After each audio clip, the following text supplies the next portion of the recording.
Hi Movers 2, I'm Teacher Nick and I hope you're all doing well in this troubling time.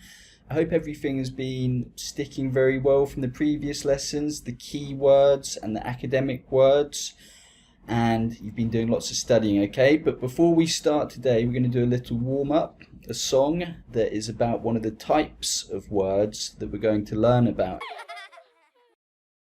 Big and small conga, everybody conga. Big and small conga, everybody conga. Big and small, big and small. Big, big, big! Small, small, small. Big And small. Fast and slow conga, everybody conga.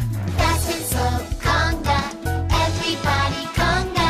Fast and slow, fast and slow, fast, fast, fast. Slow, slow, fast and slow. Up and down conga, everybody conga. Up and down conga, everybody conga. Up and down, up and down, up, up, up. Down, down, down, up and down.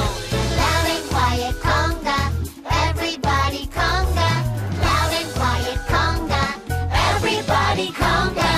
Loud and quiet, loud and quiet. Loud, loud, loud! Quiet, quiet. Loud! And quiet. Shh. Okay, very good. So what were those words like? What are they? They're opposites, aren't they? So what is an opposite? So today we're doing Unit 3, Reading 3, Word Study, Synonyms and Antonyms on page 173. What are synonyms? Can you say synonyms? Synonyms. Synonyms are words that mean the same or almost the same thing. So in our example, the horse ran like the wind. It had powerful legs that were so strong. Can you repeat after me? The horse ran like the wind. It had powerful legs that were so strong. The words powerful and strong both mean having great power or strength. So they mean exactly the same thing.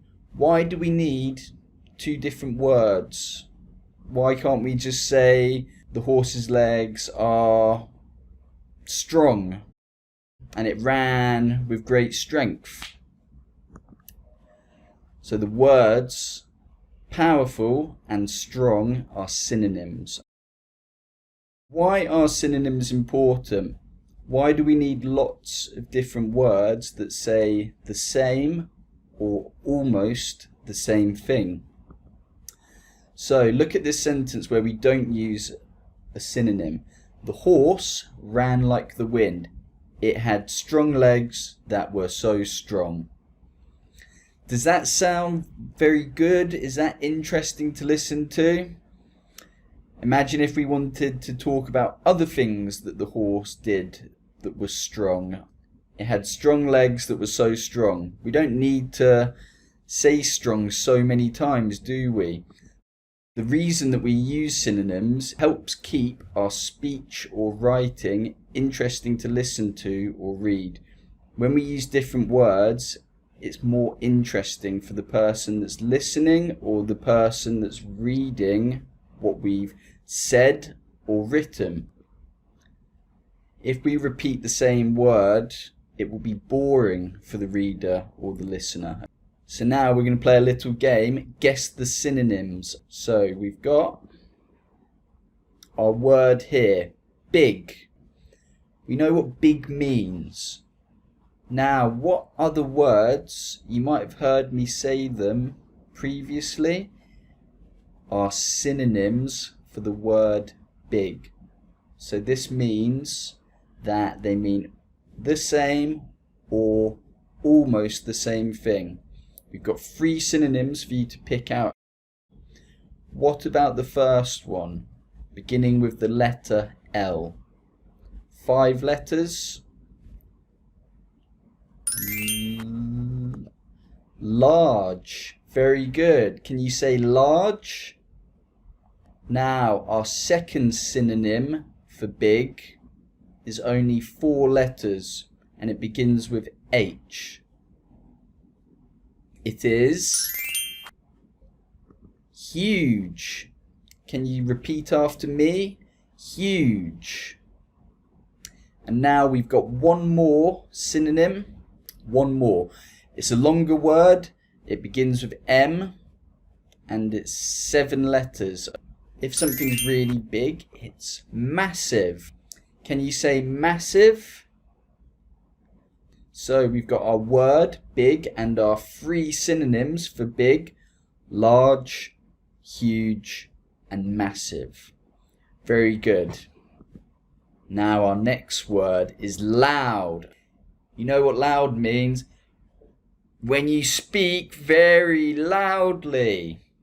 Now we've only got 2 synonyms for loud. One of them I think might be a bit tricky, but it's good to learn a new word that you can use when you're writing or speaking English. The first synonym begins with N and it's 5 letters. What's another way that you can say loud? You might have heard your teacher saying that the class is being too noisy. Very good. Can you repeat after me?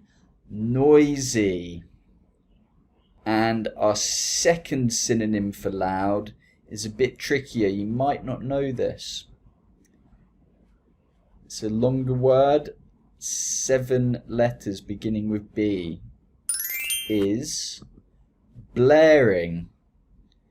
Can you say blaring? So noisy and blaring are synonyms of the word loud. Now our next word is tired. So why do you feel tired? Because you don't have enough sleep or you've been very busy doing lots of things. So we've got 3 synonyms for the word tired. One of them, you can see this one in the middle, is a phrasal verb. It's got 2 words that make up the verb. So why do we feel tired? For the first synonym, if we don't get enough sleep, we feel tired or we feel sleepy. Can you repeat after me? Sleepy. So sleepy is a synonym of tired.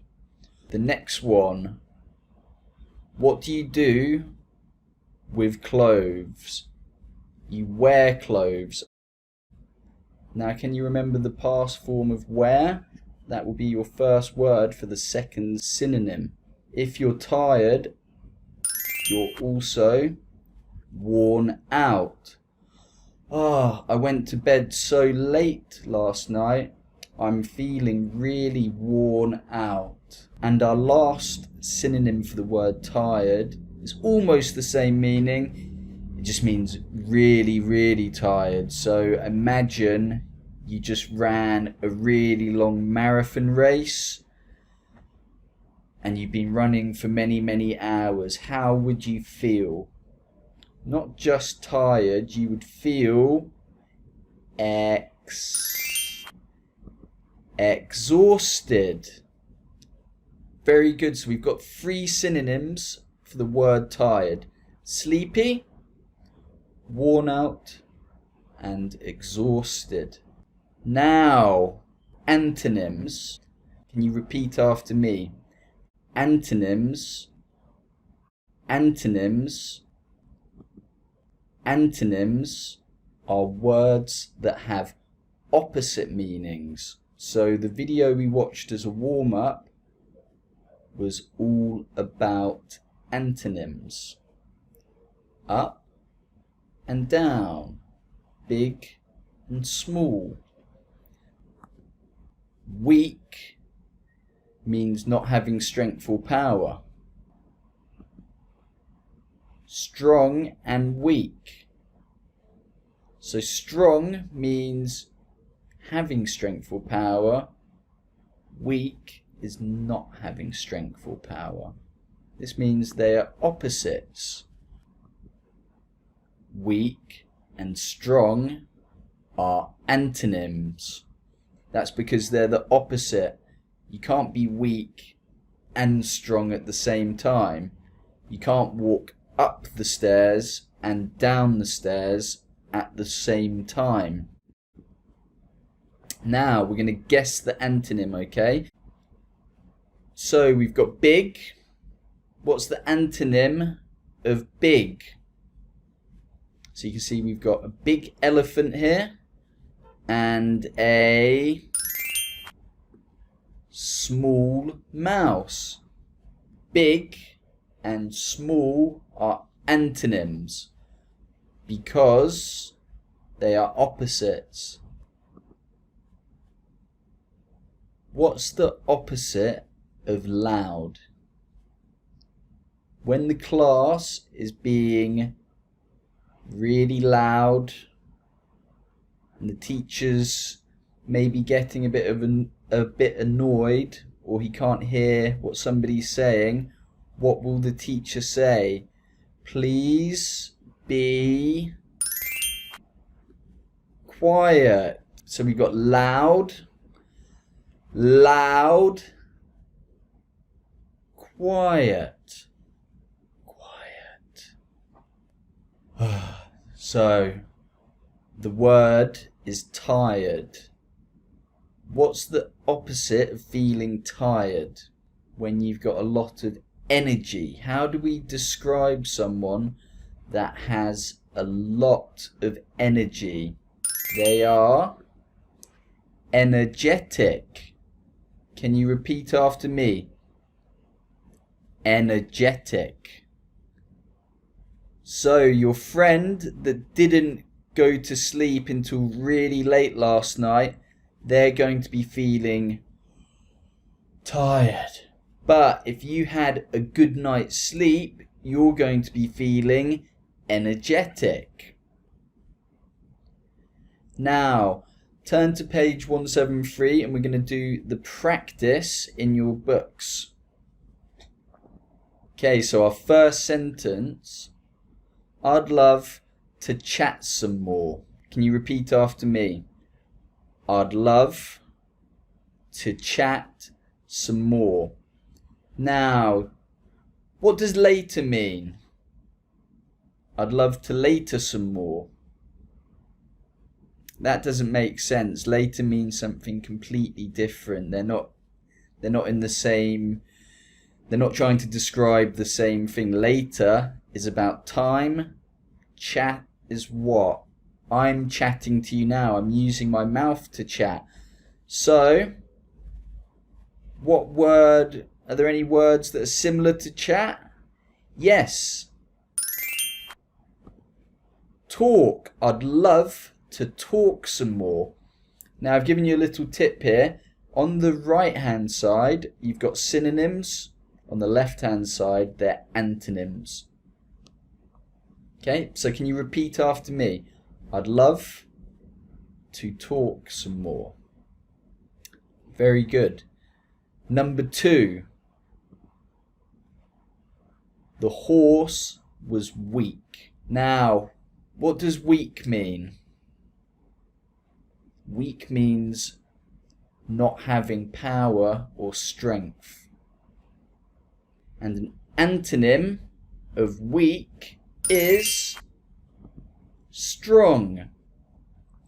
The horse was strong. Now the difference is, when we change a word with an antonym, it changes the meaning of the sentence. Where did you wander? Now, can you repeat after me? Where did you wander? What does wander mean? To travel or walk somewhere aimlessly.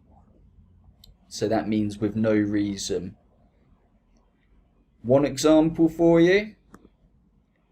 I like to wander round the mall looking at shops with my friends. So what this means, I like to wander around the mall. I go to the mall. I don't need to go and buy anything. I just like to wander around and look at stuff. I'm not going anywhere necessarily. Now that we know what wander means, where did you wander? Now we know it can't be talk and it can't be strong. Now does later mean